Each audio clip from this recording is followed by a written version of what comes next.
আজকের এই ভিডিওতে জন কিটসের লেখা টু অটাম কবিতাটা পুরো লাইন বাই লাইন বুঝে নেব।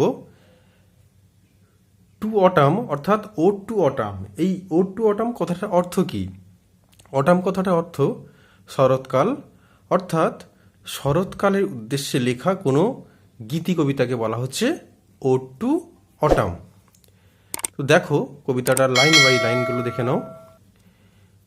Season of mists and mellow fruitfulness, কুয়াশার ঋতু এবং ফল ফুলের ঋতু, close bosom friend of the maturing sun, এই ঋতুটা সূর্যের খুব অন্তরঙ্গ বন্ধু।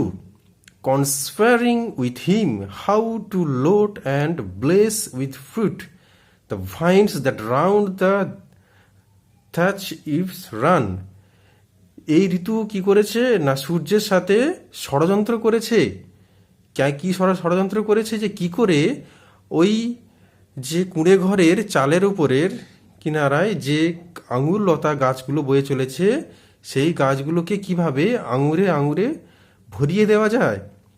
Two bend with apples the most cottage trees, এবং কি করে ওই যে কুঁড়ে ঘরটা রয়েছে ওই কুঁড়ে ঘরের পাশে যে শ্যাওলা পড়া যে আপেল গাছটা রয়েছে সেই আপেল গাছটাতে কি করে আপেল ভরিয়ে ওই গাছটাকে বেন্ড অর্থাৎ বাঁকিয়ে দেওয়া যায়।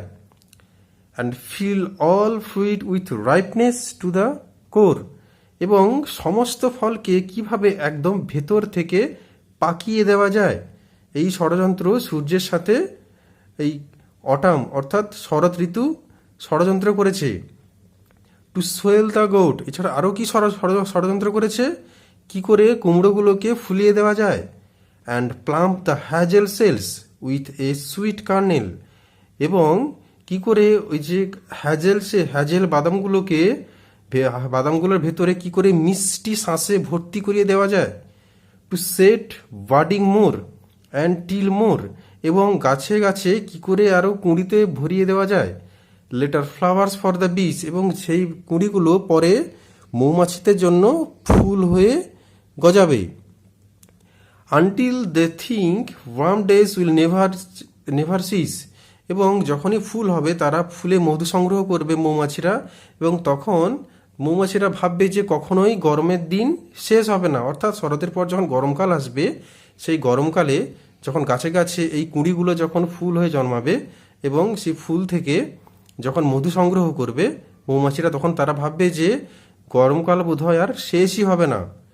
For summer has over brimmed their clammy cells, গ্রীষ্মে যেন ওই সমস্ত মৌমাছিদের মৌচাক মধুতে মধুতে ভরে যাবে।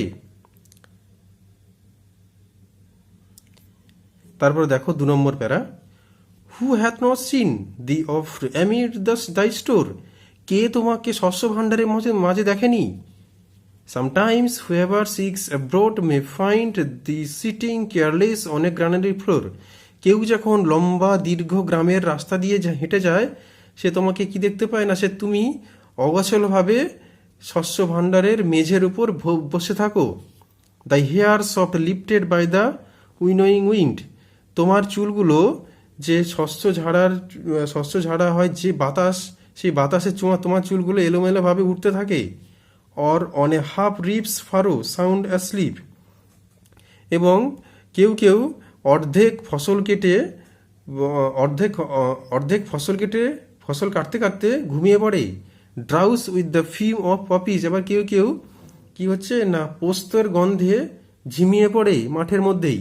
While the hook spares the next swath and all its twined flowers, এবং ওই সময় তোমার যে কাস্তে এর পরের যে ফসলটা অর্থাৎ এর পরের টুয়াইন্ট ফ্লাওয়ার্স অর্থাৎ কথাটা হচ্ছে যে ফুল জড়ানো ফুল মিশ্রিত যে শস্যের গাছ, সেই পরের গাছটাকে রেহাই দেয় কে না তোমার কাস্তে। তুমি যখন পোস্তর গন্ধে ঝিমিয়ে পড়ো তখন পরের যে ফুল জড়ানো যে গাছ সেটাকে কাটার হাত থেকে সে রেহাই পেয়ে যায়। And sometimes like a gleaner thou dost keep steady the laden head across a brook. Gleaner কথার অর্থ হচ্ছে ফসল কেটে নেওয়ার পর যারা যে ফসলগুলো মাঠে পড়ে থাকে এবং সেগুলো যারা সংগ্রহ করে তাদের বলা হয় গ্লিনার। এবং কিছু কিছু সময় তোমাকে কেমনভাবে দেখা যায়, সেই সমস্ত ফসল কুড়িয়ে তুমি তোমার মাথায় যে বোঝা নিয়ে যাও এবং ব্রুক, ওটা ছোট্ট নদী মাথায় করে ভালো করে সোজা হয়ে তুমি বয়ে নিয়ে চলে যাও সেই নদীর উপর দিয়ে। Or by a cider press with patient look, এবং তুমি সেই সমস্ত সাইডার প্রেস মানে হচ্ছে আপেল জুস বের করার যে মেশিন, তুমি সেই সমস্ত মেশিনের দিকে ধীরভাবে তাকিয়ে থাকো। The watches the last oozing hours by hours, তুমি ঘন্টার পর ঘন্টা ধরে সেই মেশিন থেকে চুইয়ে চুইয়ে পড়া আপেলের রস তুমি শেষ বিন্দু পর্যন্ত দেখতে থাকো। Where are the songs of spring, কোথায় সেই, তো এখানটা দেখো, কোথায় সেই বসন্তের গান, এই হোয়ার আর দি, তারা কোথায়? থিঙ্ক নট অফ দেম, তাদের কথা ভাবার দরকার নেই। দাউ হ্যাস্ট দাই মিউজিক টু, তোমারও সঙ্গীত রয়েছে।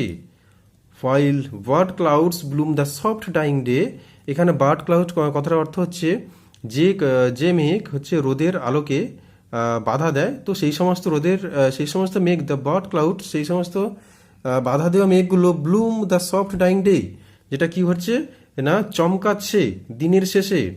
And touch the stubble plains with rosy hue, এবং সেগুলো কি করছে লাড়া। স্টাবল কথার অর্থ হচ্ছে ফসল কেটে নেওয়ার পর যে তার বাকি অংশটা পড়ে থাকে তাকে বলা হয় লাড়া।